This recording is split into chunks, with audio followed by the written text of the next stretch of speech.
We've taken a look a little bit at the model of the atom, and we talked a little bit earlier about how the atom has a nucleus in the middle and how this was discovered, and the electrons around the outside and the contents of the nucleus. Remember, we talked about the scientists like Rutherford and Thomson.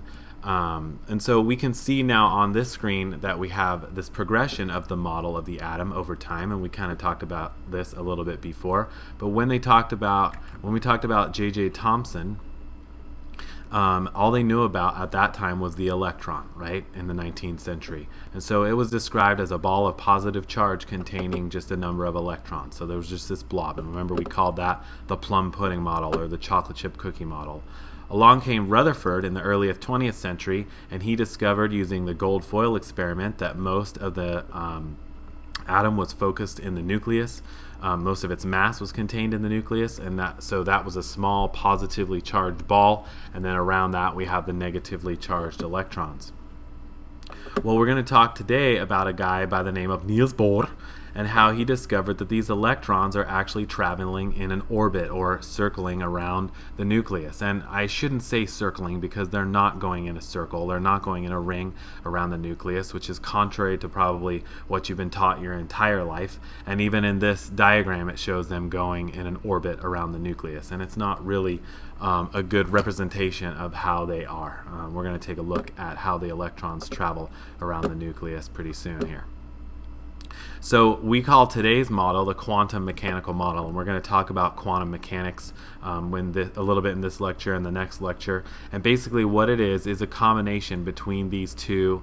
We do agree with Bohr that there is a nucleus in the middle and that the electrons are traveling around the outside, but you cannot pinpoint where the electrons are. You can just come up with a probability of where the electrons are, and it's a 90% probability of finding an electron within the space that we call the atom. And so that's what today's quantum mechanical model is all about. It's a mathematical equation. It's a series of numbers that describe where the electrons are and the shape of the electron's orbit.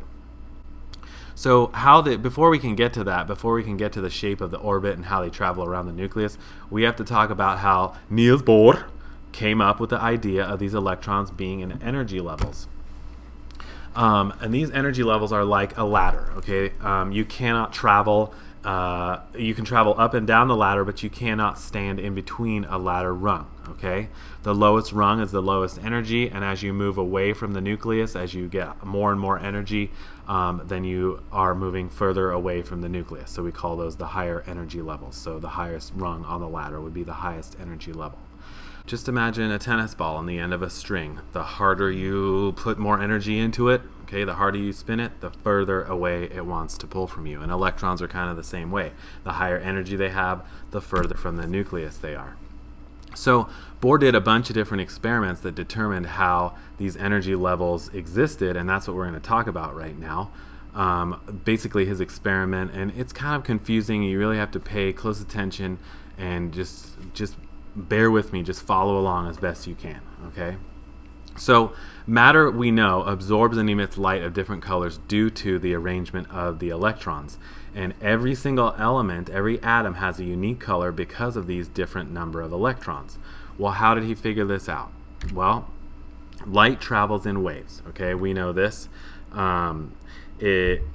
It can be very short wavelengths or very long wavelengths, and you can see the shorter wavelength has very high frequency. It's very close together. Long wavelength would make for a low frequency. They're further apart.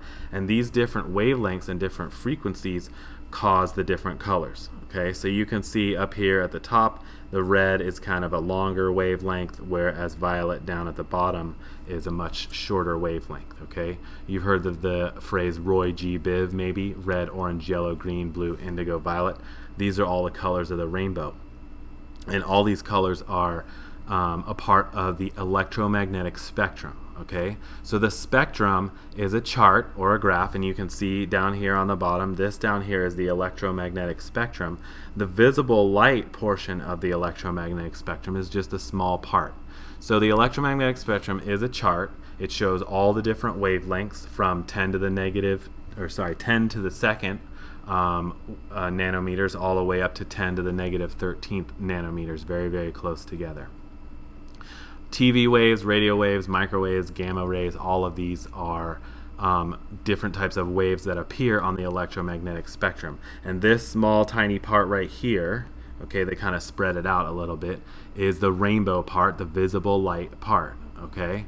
You know those interesting thing about microwaves, okay? You know a microwave has those little holes in the door, and I know that you all go up to the microwave, you put your hot pocket in there, you close the door, you start it up, and you just stand there and you go hungry, hungry, hungry, hungry, hungry, hungry, and you're waiting for your hot pocket to be done.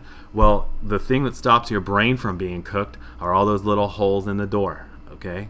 The little holes in the window are actually just too small for a microwave to fit out. So this is a microwave. This is the length of the microwave. It will not fit through the hole in the door of the microwave. Okay, so it's just a little bit too big. It won't fit outside the hole, and that's why your brain doesn't get cooked while you're standing there going hungry, hungry, hungry, hungry after school. Give me my hot pocket. What kind do you like? Pizza? Barbecue? So the visible light portion of the electromagnetic spectrum, white light is made up of all the colors of the rainbow. So like sunlight, if you pass that through what's known as a prism, then you split the electromagnetic spectrum up into the colors that it's made up of. Okay, so you can see here, if we were to pass white light through, we would see every single color of the rainbow. Roy G. Biv: red, orange, yellow, green, blue, indigo, violet. But it's just a very small part of the spectrum. As we know, remember, look back here. This whole thing is the electromagnetic spectrum. This tiny part right here is the visible part, okay? When you split it up into the visible part using a prism, you can see all the different bands of color. Well, every single atom emits a unique spectrum. White light emits all the colors of the rainbow. Hydrogen does not emit a white light. It's kind of like a pink-purple color, okay? And our eyes put all of these colors together. The naked eye will put all of these colors, it'll smush them together. So red plus light blue plus dark blue plus purple kind of makes like a light purple color, okay? And we'll see this in class tomorrow. If you hold up a prism to your eye and look at the light that's being emitted by hydrogen, then you would see this exact thing right here, distinct lines of color. Well, Niels Bohr, is thinking to himself, qu'est-ce que c'est que cela? Where the heck are all these individual bands of color coming from?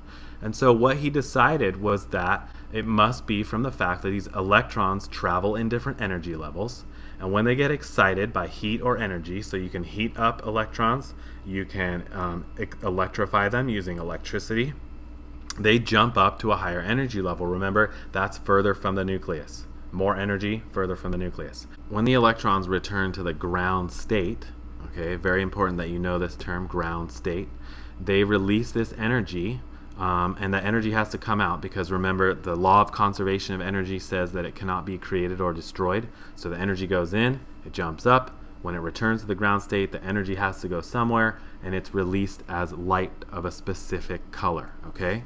Different jumps cause different colors. So you can see here, if the energy was absorbed and it jumped up one level to level 1 here, when it returns back to the ground state, we're going to release light of a red color. If we go up 2 energy levels, when we return to the ground state, we release a green color. If we go up 3 levels and return to the ground state and so on, it's kind of like a blue color.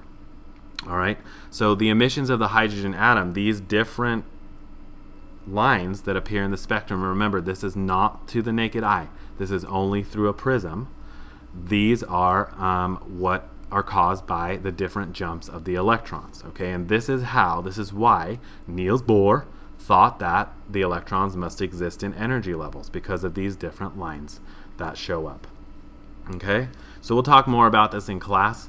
Up next, we're going to talk about orbitals and the shape, okay, of these energy levels that Niels Bohr discovered, because they don't travel in rings, they actually travel in different shapes around the nucleus.